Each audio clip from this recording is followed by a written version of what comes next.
Well, I want to welcome all of you to this very special event. This special event is a Rector's Lecture Series, and I, as the Rector, am very honored to be able to introduce it.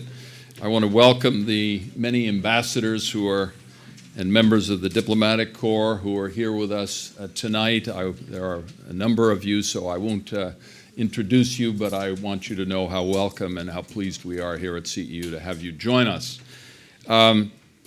It's a great honor for CEU and for me personally to host tonight's special guest, who is my friend. I think I can honestly state that, and a longtime advocate of humanitarian and interfaith causes throughout the world, His Royal Highness Prince Hassan of Jordan.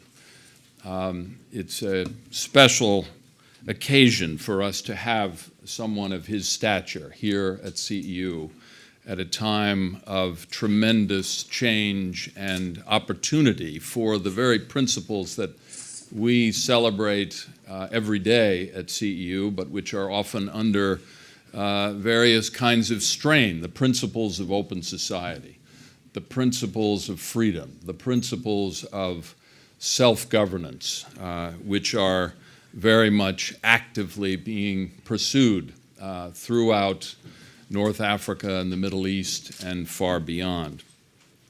I've known Prince Hassan for more than a decade and have admired him greatly during this time as an advocate of peace and reconciliation in the Middle East and far beyond. I was honored to have him as my guest on several occasions when I was the president of the John F. Kennedy Presidential Library in Boston, and His Royal Highness came to visit, not only to visit, but to speak and inspire many of those who were gathered at that time. And I came to admire what I think is a special quality of courage and compassion that you will find in this very special person. There were two occasions that I want to just cite as examples of what I'm saying. These are not empty words. He came at one occasion just a few months after the terrorist attacks in 9/11, and we were assembled in an auditorium much larger than this, and we were looking out the windows of that auditorium to the airport in Boston from which the planes that attacked the World Trade Center had taken off. And he gave a very moving and courageous address on the importance of promoting religious tolerance, particularly in the face, as he said, of religiously motivated terrorism. And it was a very important event for people from all over the region of the United States where this took place, and to have his kind of leadership and compassion expressed and courage in expressing it at that time was very great. On another occasion, he was the major leader of a dialogue on the Israeli-Palestinian conflict that we had at the John F. Kennedy Library under the heading of The Search for Common Ground. And again, a courageous effort on his part. Today, Prince Hassan is bringing that same courage and compassion to the topic that he will address here with us at CEU, Arab Spring, empowerment of Arab citizenship. This is clearly a dramatic moment in history throughout the Arab world, throughout the Middle East and beyond. It's a struggle for self-governance that's going on throughout many of those countries, and it's resonating around the world. And in some respects, it's similar, as we've noted here from time to time, to the dramatic events that took place in 1989 in this part of the world in Central and Eastern Europe. Certainly it's different, but also it has some of the same elements. I think the courage that Prince Hassan is expressing in embracing these events, and in doing so as a member of the ruling family in a constitutional monarchy that is in the region, I think speaks for itself. He is coming here tonight to tell what he thinks about what is happening not only there but elsewhere in the world. His broad vision is always inspiring. And at a time when the world often seems to be spinning out of control in so many different dimensions, but also where there are so many opportunities for open society that we see, to have a moderate and compassionate voice who recognizes the need for change and can help guide change in a constructive and tolerant direction, I think is very important and often too rare in our world. So as a university committed to the principles of open society, it is a great honor to host a proponent of open society in his own country and throughout the Middle East. I'm very grateful to my colleague, Professor Nadia al-Baghdadi, who is the head of the history department, for moderating tonight's lecture. We're very pleased to have you here, Nadia, as well. So please join me in welcoming to the CEU stage His Royal Highness Prince El-Hassan bin Talal.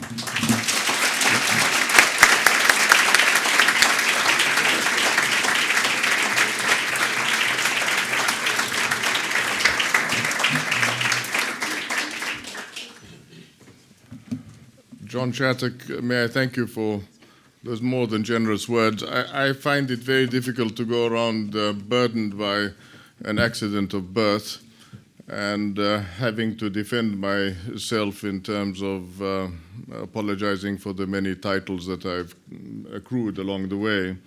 People seem to take more interest in my titles than they do in my thoughts. And in fact, it comes to a point where I get tired in the Arab world when they talk about the thoughtful prince, as though to be thoughtful and the prince is an oxymoron. I chair something called the Arab Thought Forum, and I say that's not an oxymoron. And I think that the cycle of destruction and rebirth that we've seen in the past decades might be put into a historical perspective. The post-colonial era, which, of course, led to the assassination of all those practically who were brave enough to talk about thinking about their future.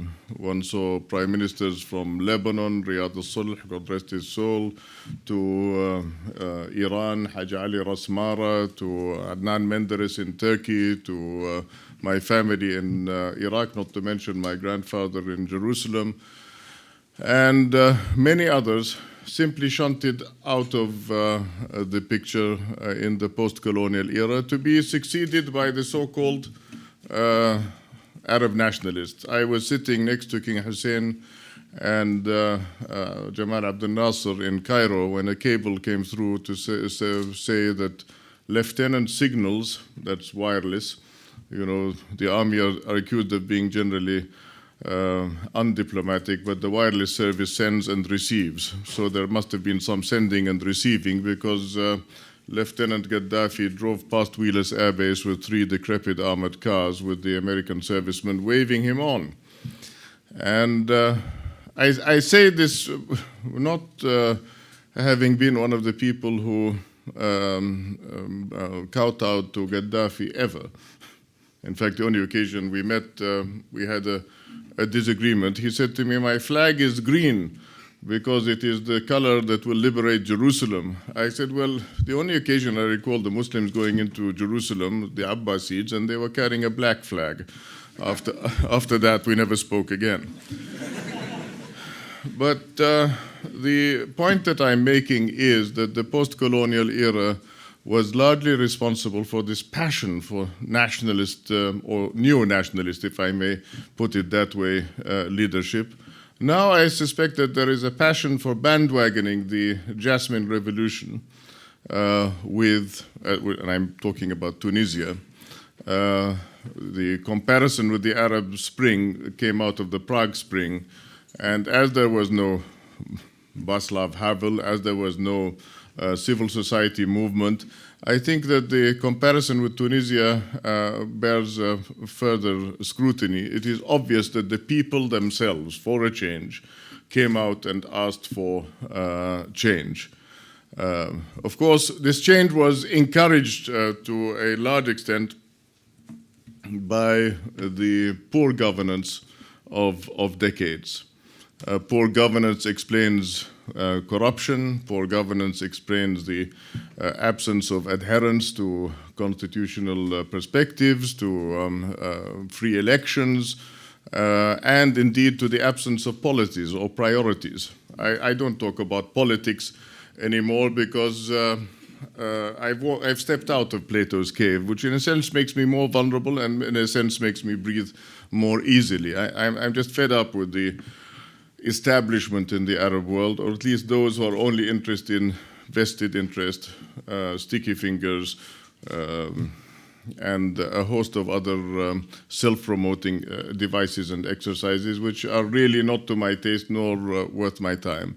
The only people who are worth concentrating on today are those citizens who wish to be empowered in developing a new reality. And new realities, of course, are hard fought for.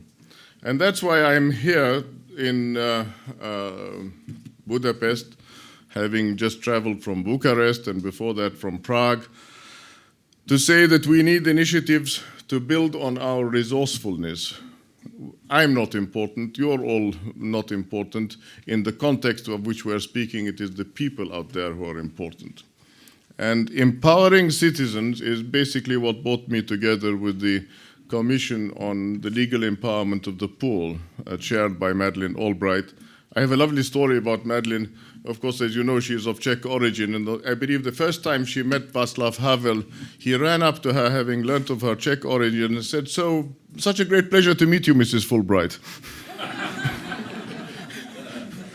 So anyway, all things bright and beautiful. We produced a report on making the law work for everyone, the legal empowerment of the poor, which means stepping away from the traditions of patronage, so strongly embedded in our part of the world, selectivity, and focusing on the business rights, property rights, and the enablement of citizenship. I come from a country where I'm ashamed and humiliated to admit that 30% only of university students get there on merit. And this probably applies in many parts of the world. I mean, we talk about bakshish and wasta and all of these things as though they're some kind of a joke. Well, they're a pretty bad joke. And I would like to say that as far as Middle East is concerned, nomenclature has changed. I would like to refer to West Asia and North Africa. I participated in creating this MENA title, Middle East, North Africa, and I asked Joe Biden and Senator Lugar at the time, I said, what do you mean by Middle East? They said from Marrakesh to Bangladesh, from Gaza to Calcutta. I said, well, that's, rather encyclopedic and it lacks seriousness. The fact is that the Arab League is crumbling. The Organizational Islamic Conference exactly is a firefighter. It met after the burning of the Aqsa Mosque in '69. But we need a little bit more than that. I just came from the Islamic Academy of Science meeting in Doha, Qatar.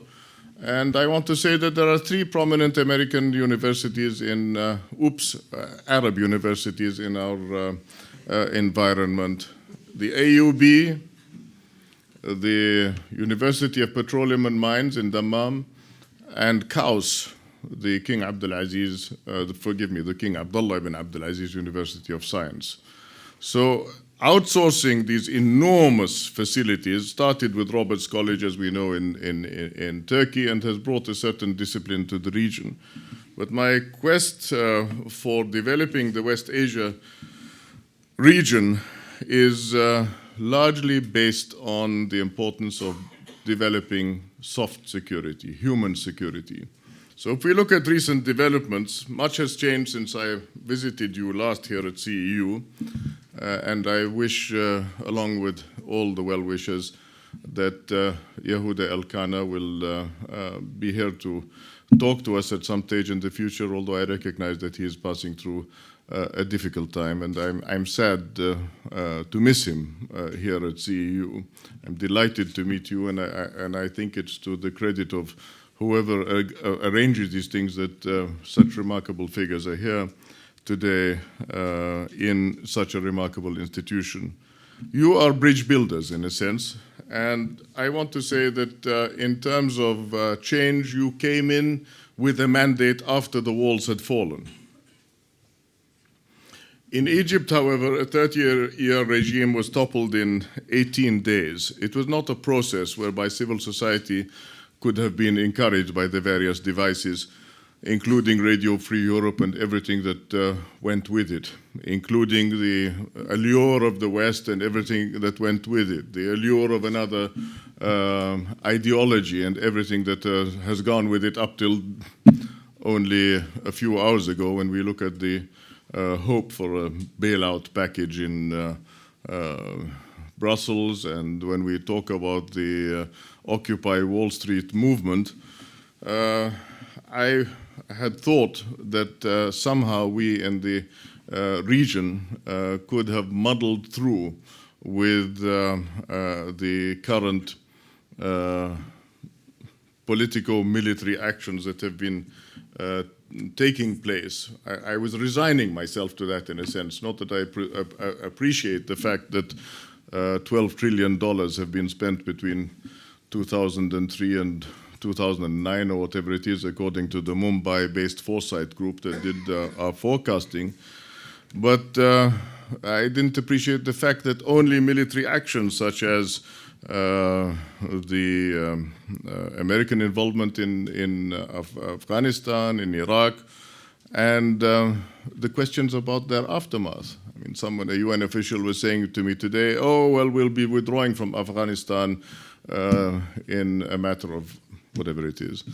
And I didn't ask the obvious question. There was no point in asking, well, what are you leaving behind for the Afghan people? In terms of Iraq again, the question poses itself. It's all very well to talk about the nighttime raid and the death of Osama bin Laden, and you know, I was in, we've been so stereotyped. I was at the Royal Society of Edinburgh some time ago, and the Chancellor, whatever he was, the Rector, forgive me, I mean, you know, titles, and I shouldn't be wasted on people with titles, but he stood up and he said, and he'd had a wee dram too many, Edinburgh, you know, and he said, on behalf of you all, I want to thank our guest of honor, Prince Hassan bin Laden. So I said, you know, bin this, bin that, das bin, it doesn't really...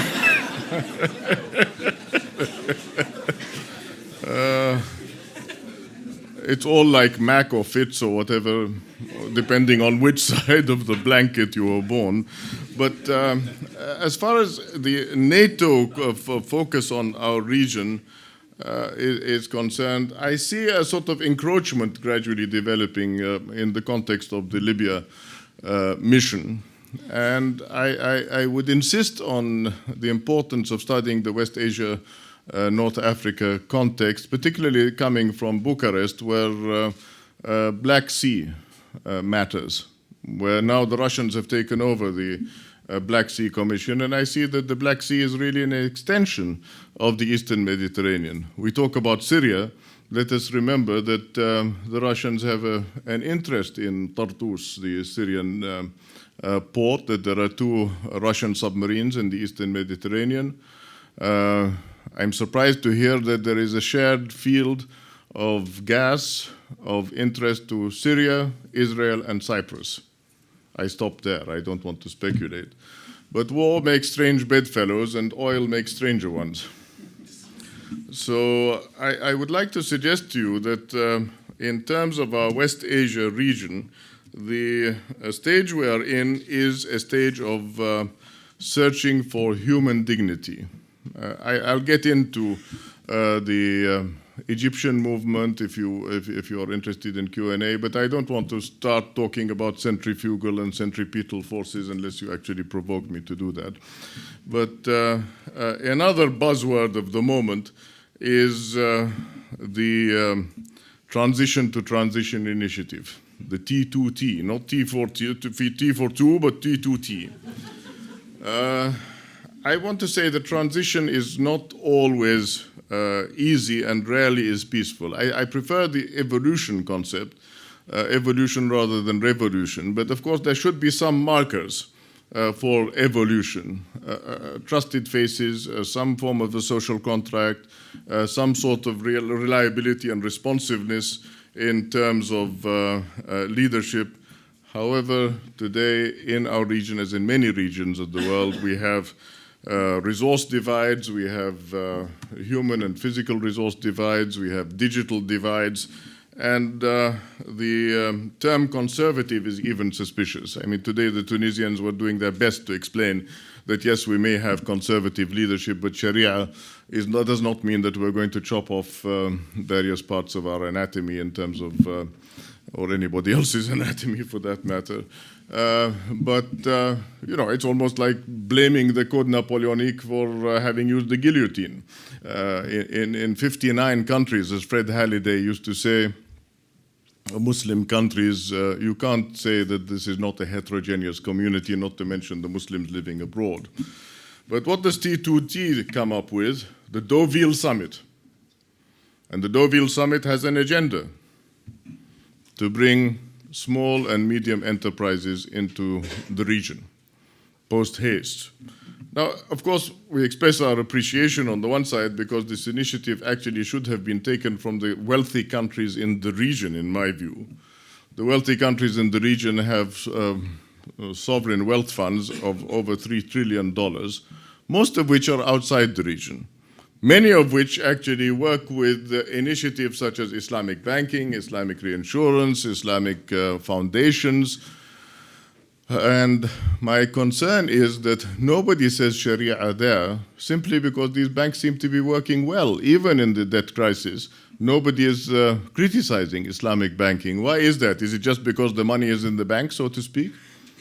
Isn't it about time that these institutions started doing rather than talking about Islamic values in the context of the countries of the region and networking with Paul Volcker's suggestion to me years ago of an asymmetric development fund, maybe an Arab bank for reconstruction and development, not a European bank for reconstruction and development only, but a transition-to-transition initiative which can translate civil values into sustainable policies and practical policies for fighting the real cause of unrest in our region, and that is the inequalities, the ins and the outs, the haves and the have-nots.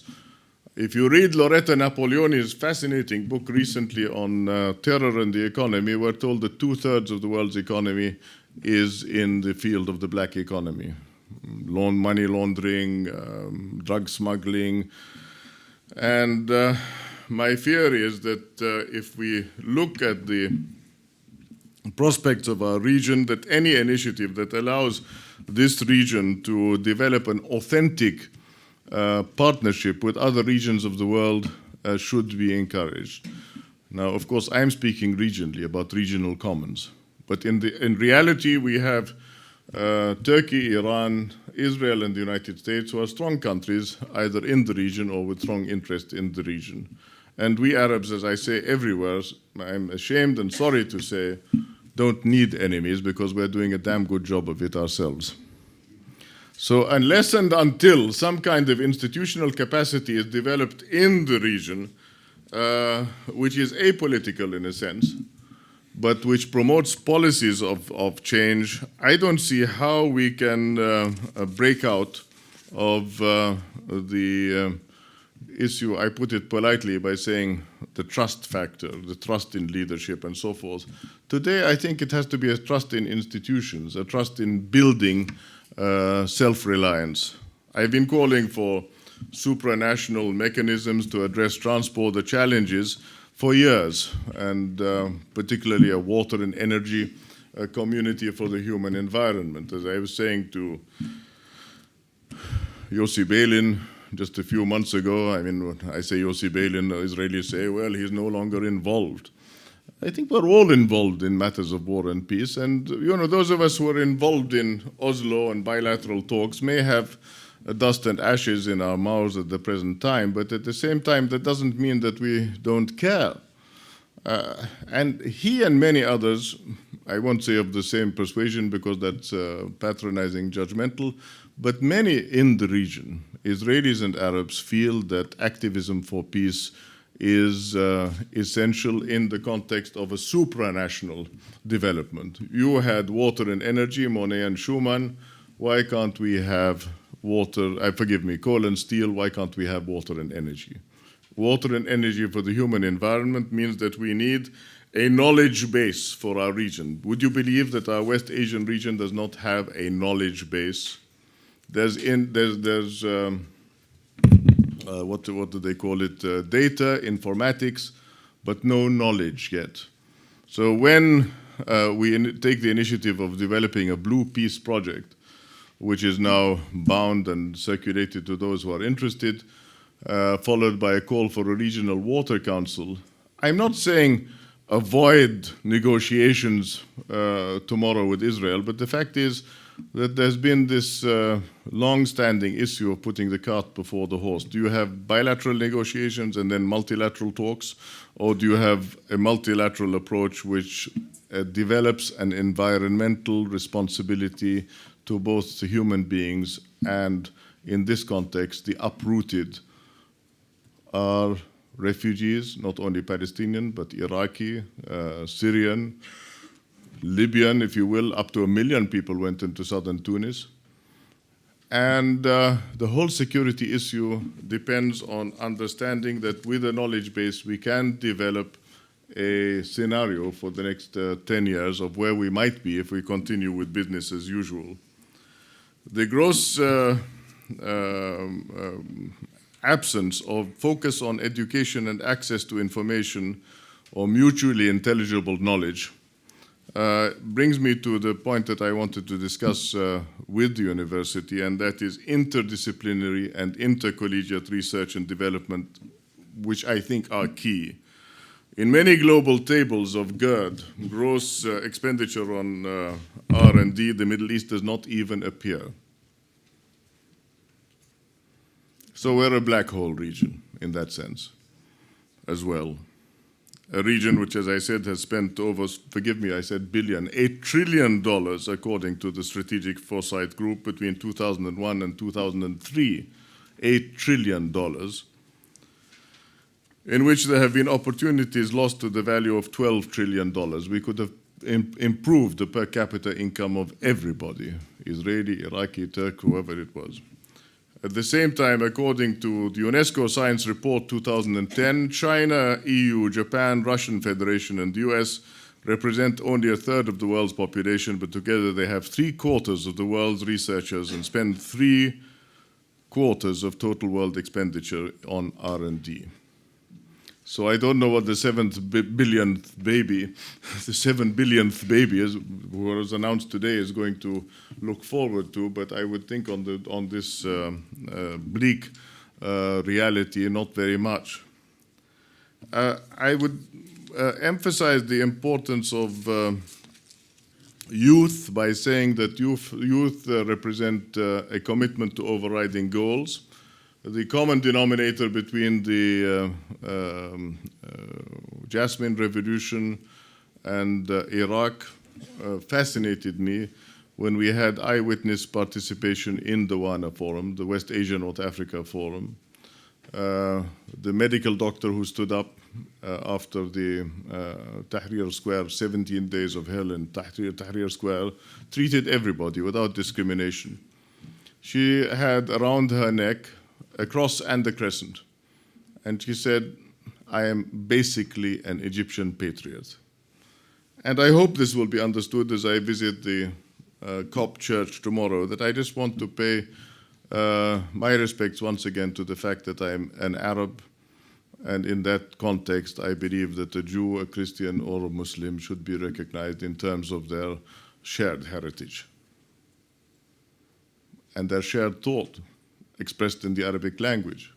We had a big problem over this issue in Cambridge University last year when we had Jews of Arab culture meeting for 2 days, and we were immediately attacked by right-wing voices, not only in the Arab world, but also in Israel, who said, well, this is going to be a political exercise. Believe it or not, the commitment to Arabic language was an extremely exciting contrast to the fact that with the e-culture, we're actually losing much of the poignancy of the language we speak.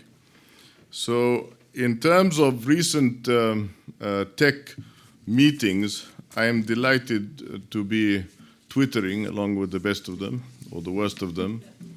The word Twitter belongs to the Arabic language, we think.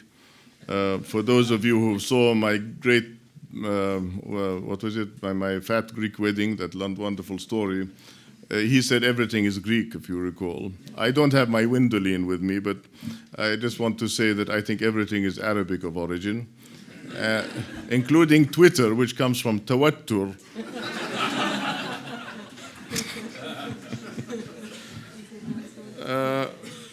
But the fact is that today, though, thought travels faster than Pegasus, but what is important is that it still takes 9 months, forgive me, to deliver a baby, as Fred Halliday used to say. So not everything is speed. The limitations of the new wave should not be many, but I think what is important is that the new wave of Arab youth are borderless. They can have online conversations.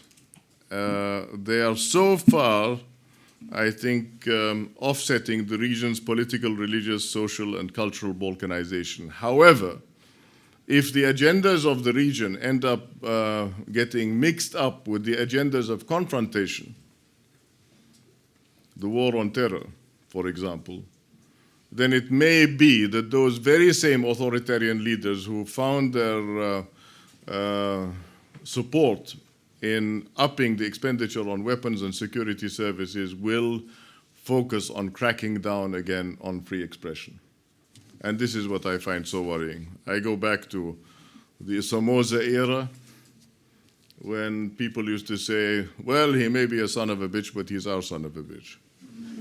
So I think that we have to line up the sons of bitches and see how many of them are expendable, and maybe give some support to our region developing a social charter calling for real change, a social cohesion fund, doing something about poverty rather than just belly aching about it.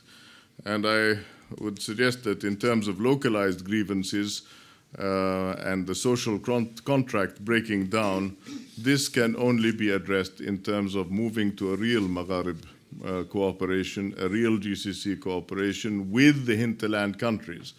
The idea of a club of monarchs shelling out large sums of money to placate and appease is in and of itself not a viable alternative to the empowerment of people to stand up and be counted as citizens in a so-called globalizing world. There is no such thing as global civil society, but I think there is certainly a time where we can do a little better than be marginalized further. In conclusion, I just would quote some Shakespeare to you, and that is, there is a tide in the affairs of men which taken at the flood leads on to fortune. Omitted, all the voyages of their life is bound, the voyage is bound in shallows and miseries. On such a full sea, we are now afloat. I thank you for your patience and look forward to your questions.